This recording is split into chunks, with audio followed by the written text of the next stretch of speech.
저는 오늘 창세기 46장에서 출애굽기 10장까지 본문 안에 나타난 그리스도를 살펴보려고 합니다. 창세기 46장에서 50장까지는 창세기의 마지막 장면이죠.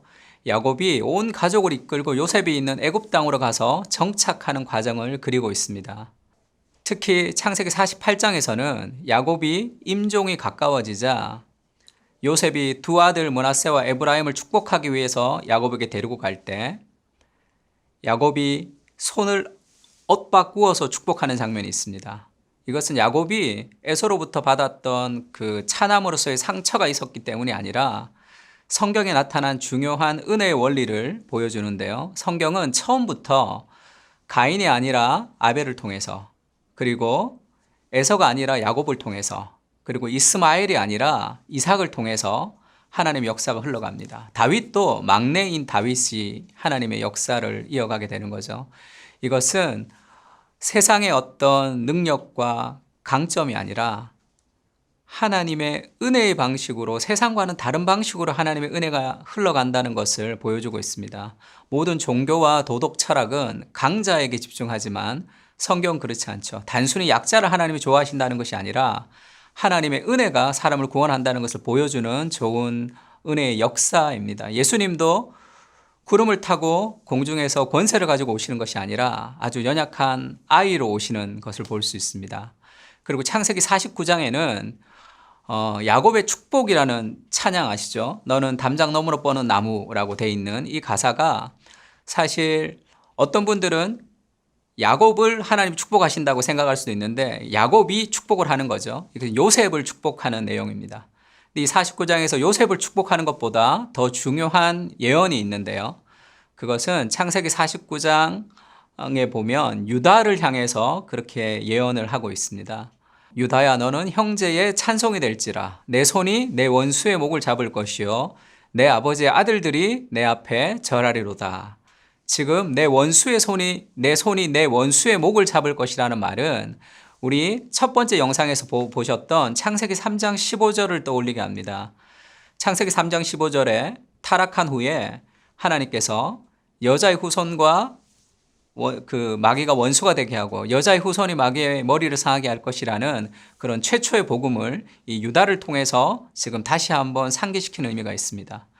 그리고 유다를 향해서 49장 9절에는 유다는 사자 새끼로다 이렇게 얘기해요. 유다를 사자로 표현하고 있습니다. 이 백수의 왕 사자가 그 라이온이죠. 그 왕적인 통치를 좀 상징하고 있는데요. 나니아 연대기에 나오는 아슬란도 사자로 예수님을 좀 상징합니다. 그리고 계시록에 보면 예수님을 유다 지파의 사자다 그렇게 표현하죠. 이것이 창세기 49장에서 있었던 유다를 통해서 메시아가 태어날 것이라는 예언을 다시 한번 보여주고 있는 것입니다. 그리고 49장 10절에는 규가 유다를 떠나지 아니하며 통치자의 지팡이가 떠나지 아니한다 했을 때 이 규라는 것은 왕이 가지고 있었던 왕권을 상징하는 지팡이, 호를 뜻합니다. 결국 이 야곱의 예언과 야곱의 축복이라는 것은 유다를 통해서 메시아가 태어날 것이다라는 것을 보여주고 있는 거죠. 역대상 5장 1절에 보면 그런 말씀이 있습니다. 르우벤은 장자지만 그 장자의 명분을 아버지의 침상을 더럽혔기 때문에 버려졌고, 요셉이 장자의 명분을 받았기 때문에 므낫세와 에브라임 두 몫이 돌아갔지만, 그러나 유다가 주권자는 유다에게서 나타날 것이다 그렇게 예언하고 있습니다. 그리고 창세기는 그 메시아의 예언을 끝으로 요셉의 죽음으로 끝이 나죠.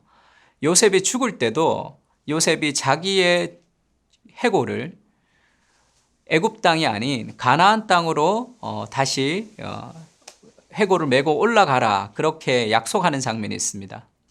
그래서 출애굽기 13장에 보면 모세가 출애굽을 할 때 요셉의 해골을 가지고 올라가는 장면도 있습니다. 이것은 원래 죽었을 때 그 고향에서 묻히는 것이 아니라 그 약속의 땅인 가나안으로 가서 묻힌다는 것은 그들이 메시아를 통해서 이룰 그 하나님의 나라, 그 하나님 나라에서 다시 부활할 것을 소망했기 때문에 그들의 뼈를 가지고 유골을 가지고 다시 그 가나안으로 가라 했던 그런 의미들이 다 포함되어 있습니다. 그러니까 약속의 땅을 향한 소망, 그러니까 메시아를 통한 부활의 소망을 가지고 이 창세기가 끝이 나는 거죠. 그리고 출애굽기가 시작이 되는데 원래 출애굽기의 시작은 and 그리고로 시작됩니다. 창세기와 연결된다는 거죠. 그래서 이스라엘의 자손 중에 야곱의 자손이 이 생육하고 번성해서 애굽에서 이 충만하게 되었다 그렇게 설명합니다. 1장 7절에는 이스라엘의 자손이 생육하고 불어나 번성하고 매우 강하여 온 땅에 가득하게 되었다. 이것은 단순히 자식을 많이 낳았다는 뜻이 아니라 애굽이라는 그곳에서 아브라함에게 하나님이 약속하셨던 그 하나님의 약속이 계속 진행되고 있음을 보여주는 거죠. 아브라함에게 하나님이 무별을 보여주면서 너의 자손이 바다의 모래같이 많을 것이다. 하늘의 별과 같이 많을 것이라고 했던 그 아브라함의 비전이 그 애굽 땅에서 이루어지고 있다는 것을 보여주고 있습니다. 그렇게 하나님의 백성이 강성해지자 애굽은 그것을 도전으로 받아들이고 이스라엘 백성들을 통제하려 하죠. 그래서 남자아이가 태어나면 죽이고 여자아이는 살려두는 아주 극단의 조치를 취합니다. 그때 하나님이 놀라운 방식으로 이스라엘을 구원해 주시는데요.